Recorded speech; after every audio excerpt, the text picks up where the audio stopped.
Hi guys, welcome back to my channel. So I'm going to try and make this a quick one, but somebody had asked me about how I tab my books. I had shown that my DSM-5 was tabbed, and then I got the Stahl's Prescriber's Guide, and I also have that tabbed. So I'm just going to go through that real quick.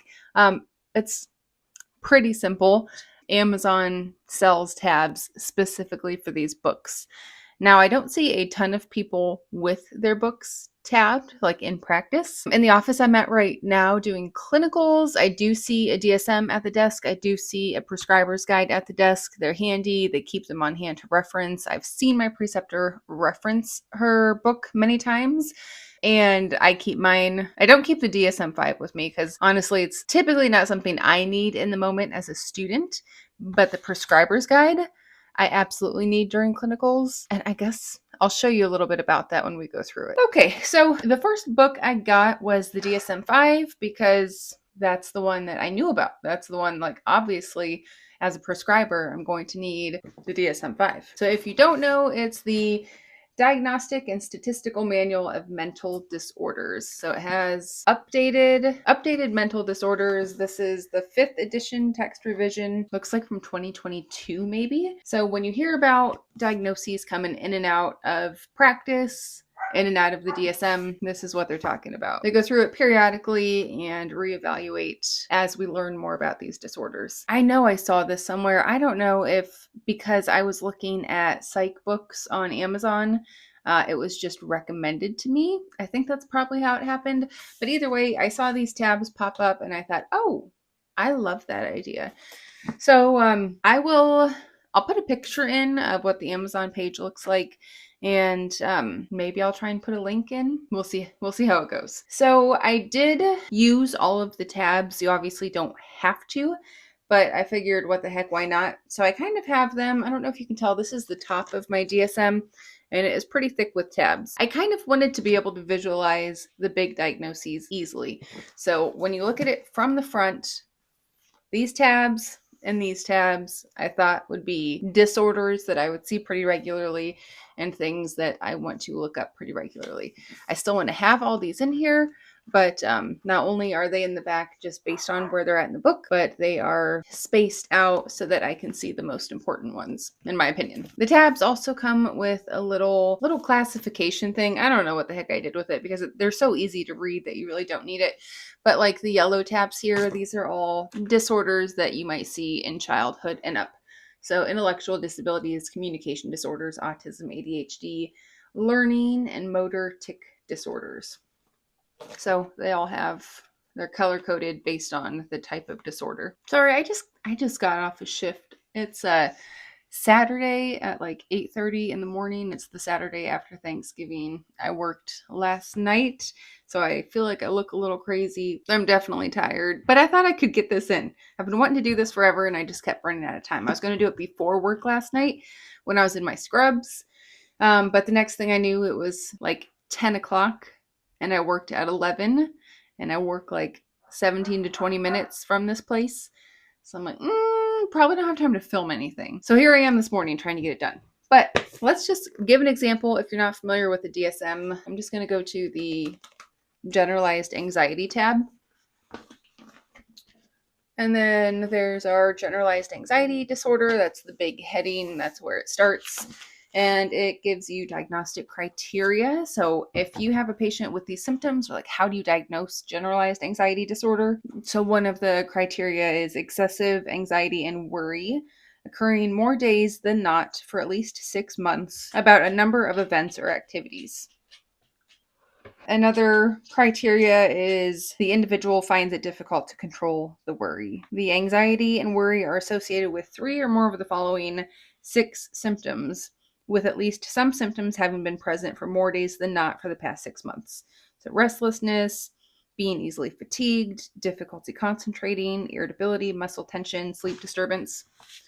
So it just tells you how to diagnose it. That's what this big bold portion is here. But then it gives you all kinds of good information. So diagnostic features, it gives you a couple paragraphs on how to distinguish it from other anxiety-driven type disorders. It also tells you about associated features. So here they list that there may be muscle tension, trembling, twitching, feeling shaky, maybe some headaches, tachycardia. Tells you about prevalence, development and course, when you start to see it, how it tends to like develop over the lifespan, or what you might be looking at over the lifespan. Does it get better? Does it get worse? Does it start early? Does it start late? Risk and prognostic factors, which is super interesting. Talking about environment, genetics, anything that might make you more predisposed to anxiety. It's got culture-related diagnostic issues, sex and gender-related diagnostic issues, association with suicidal thoughts or behavior, functional consequences of anxiety. And then one of the other more important parts of the DSM is it has differential diagnoses to take into account. So one of the first differential diagnoses it has is anxiety disorder due to another medical condition. So an example it would give is like hyperthyroidism. You're just wired, you're tachycardic all the time, you're sweating, you're like, it feels like anxiety, but there's actually a medical cause for it. Another example they give is substance or medication-induced anxiety disorder, social anxiety disorder, separation, and then it gives you little tidbits on how to differentiate it. Plus, all of the other diagnoses are in the DSM, and you can flip to those pages, determine whether or not those fit your patient better than this one. So that is the DSM-5.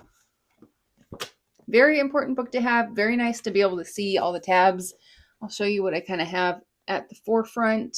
There's classifications of mental disorders. Like I said, we've got ADHD. And then on the side here, bipolar, major depressive disorder, anxiety, OCD, PTSD, anorexia, substance use disorders, alcohol use disorders. And you don't have to go looking for them. They're just right there. You can pretty easily scan through all these tabs and figure out where you need to look in here. And then the book that I didn't realize I needed, or I didn't realize would be so useful and part of something that I take into practice with me, is the Stahl's Prescriber's Guide. So this was an assigned book in my program, but all of the assigned books in my program are digital, which, believe it or not, I think makes it harder to appreciate the book itself. But then I went and started clinicals, and my preceptor was kind of going back and forth. These animals are going to be the death of me. Anyhow, my preceptor was seeing a patient. She was going back and forth on whether or not she wanted to switch the medication, on whether or not the side effects were associated with this med, and better options that might be available. And this book has that information in it.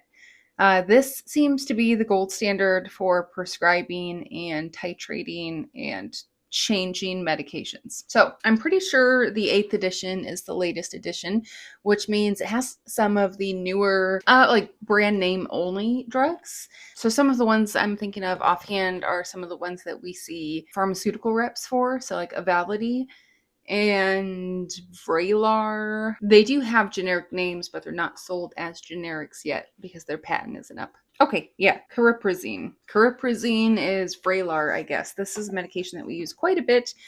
We have samples of it in the office that I'm at right now, and it does not currently have a generic. It is brand only. I don't know if you can see that. Cariprazine, Vraylar, no generic available, the class that it is, what it's commonly prescribed for, and they're just tidbits. It's not like a long textbook answer. It's just little tidbits. What is this prescribed for? Little explanation of how the drug works. How long until it works? When can we expect to see improvements? If it works for the patient, what does that look like? What are we seeing in our patient? Also, with Vraylar specifically, if it works for schizophrenia and mania, this is what it might look like. If it works for depression, this is what it might look like. If it doesn't work in your patient with schizophrenia and mania, this is what that might look like. So, I guess also recommendations for what happens when it doesn't work. If it doesn't work in schizophrenia and mania, it says try one of the other atypical antipsychotics. If 2 or more antipsychotic monotherapies don't work, consider clozapine. If it doesn't work for depression, some patients may be non-responders, sometimes called treatment resistant or treatment refractory. Consider psychotherapy. Consider evaluation for another diagnosis for a comorbid condition like a medical illness or substance abuse. Consider a mood stabilizer. It tells you the best augmenting combos for partial response or treatment resistance. So your patient sees a little bit of improvement with this medication, but they're still not feeling great. Try augmenting it with valproic acid, lamotrigine. Tests that you're going to want to order or think about before starting Vraylar. It says weigh all patients and track BMI during treatment. And that's something that you kind of want to do with all atypical antidepressants. And it looks like a lot of metabolic labs. So waist circumference, lipid profile. You're going to want to calculate their BMI monthly for 3 months, then quarterly. Consider fasting lipids for several months in patients at high risk for metabolic complications. You're going to want to look at blood pressure. It tells you about safety and tolerability. This is the purple boxes, or the brown boxes here, how it causes side effects. So it's such good information. This says partial agonists at the dopamine 2 receptors in the striatum can cause akathisia and drug-induced Parkinsonism. So it tells you where it's working, how it's working, why you're going to see side effects, like the receptor sites that you're seeing those side effects from, life-threatening or dangerous side effects, whether or not weight gain or sedation is unusual, not unusual, common, or problematic in this specific drug. And they make it very easy to visualize what to do about side effects. So initially for this one, wait.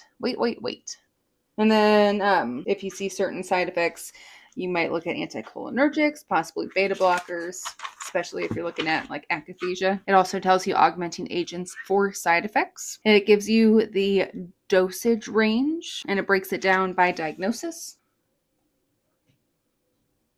So usual dose range for schizophrenia, for bipolar, how it's dosed. So this is dosed in capsules. I guess like the formulation, and this is available in capsules. It tells you dosing tips, tells you about half-life, titration schedules, what happens in overdose, what long-term use looks like, is it habit forming, how to stop it or titrate it down, pharmacokinetics, what it's metabolized by, drug interactions, special populations like renal impairment or hepatic impairment.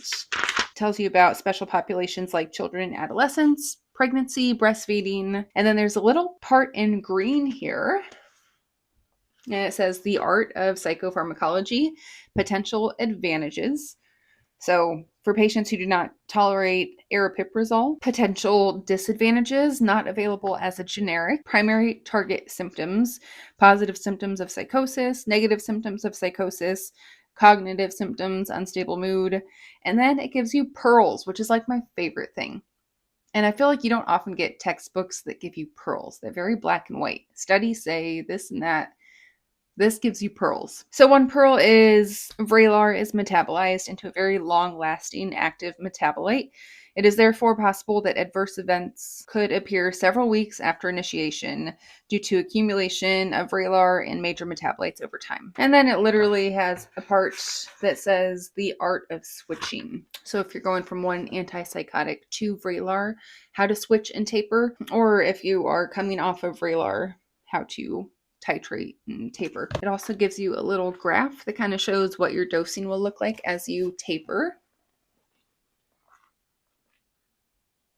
So anyhow, that's Stahl's Prescriber's Guide. It has already been so useful to just peek at this and find the drugs I need.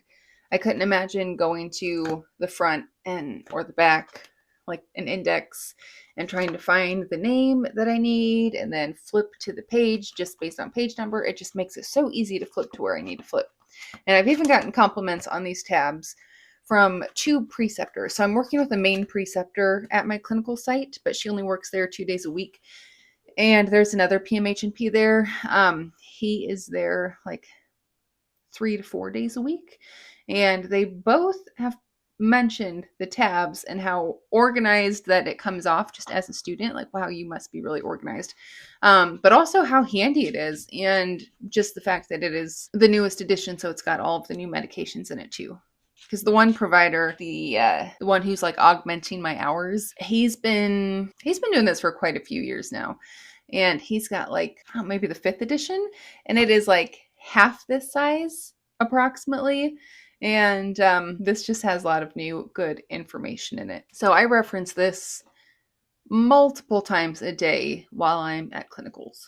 This thing has been super helpful. Unfortunately, it is kind of big, so this has to go in my bag along with my laptop, along with a water bottle, along with everything else. It does get heavy, and that's another reason I don't bring the DSM with me. Not only are we not typically, I mean, we get a couple new patients a day typically, but this has been super helpful to have on hand. And again, these tabs also from Amazon, also pre-labeled for this specific edition. So it has everything you need, and you just line it up however you want to. You can put them along the top if you want, but because this one in particular goes in my bag so often, I thought it would be easier just to have the tabs sticking out the side so they don't get like folded and crushed or anything. But yeah, very easy, very pretty self-explanatory once you get the tabs. Very useful. I would do this again and again. It's a little time consuming, but if you're a dork like me, it's a little bit enjoyable. It's fun putting in that little bit of extra time to have these really nice, handy resources and references. All right, that is way more than I planned on talking about these 2 books. They're very handy books. The tabs, super handy to have as well. You're gonna look super on top of your game if you show up to your clinical site with your books tabbed, ready to go, ready to look up anything med changes and switches and little pearls and tidbits of wisdom. So let me know if you have any other questions on that. I'll do my best to answer them, and I'll do my best to link them also. I'm sure we can figure it out. Maybe not before I take my nap for the day, but I'm sure we can figure it out. Hope you guys had a good Thanksgiving, and I will see you in the next one. Bye.